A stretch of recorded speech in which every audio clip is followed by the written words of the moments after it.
Formula 1 pre-season testing is complete and the season is now less than 1 week away. Can you believe it? How fast has that come around?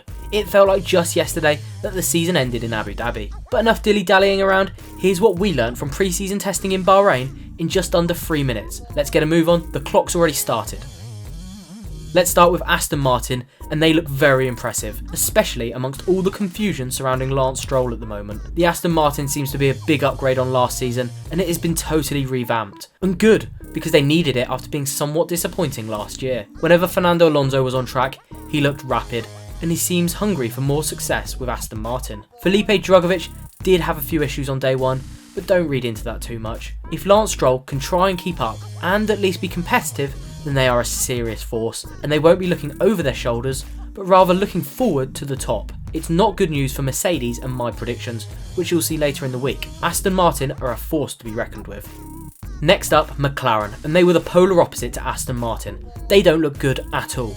They had reliability issues all weekend, last season they had issues with their braking, and they had similar problems this weekend with their wheel brows and their braking. They were very open with this information, admitting they missed aerodynamic targets, and the first few weeks of the season could be very long, slow and tedious. You know it's bad when teams are saying it could be worse than even McLaren think. If you believe reports, they could be fighting close to the back of the field at the start of the season, not near the front of the midfield as we've become used to. 2022 started similarly for them, and it turned out okay in the end, largely because of Lando Norris, so they'll be hoping for a quick turnaround.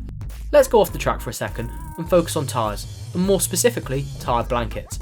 F1 bosses are planning to ban tyre warming blankets in the near future, and this has not gone down well with the drivers. The proposals are set to come in next year, and they are on sustainability and cost saving grounds. However, Lewis Hamilton was far from impressed. He said, "I've tested the no blankets, and there is going to be an incident at some stage, so I think it's the wrong decision." Those were his words.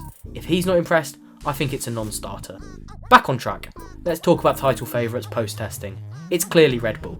They look so comfortable, it's not even funny. Max Verstappen ultimately finished way down the timesheets, but he was on Pirelli's C3 tyre. He didn't even bother testing the faster ones, and he just looked so at ease in what is simply a progression of last season's ridiculously dominant car. His teammate was the fastest of any driver on any tyre across the 3 days.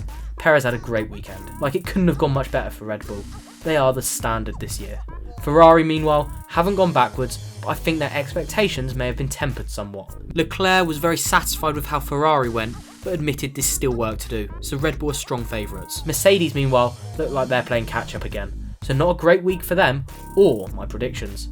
So I think that's everything, and in under 3 minutes, it just leaves me enough time to say have a good week, and I'll see you next time.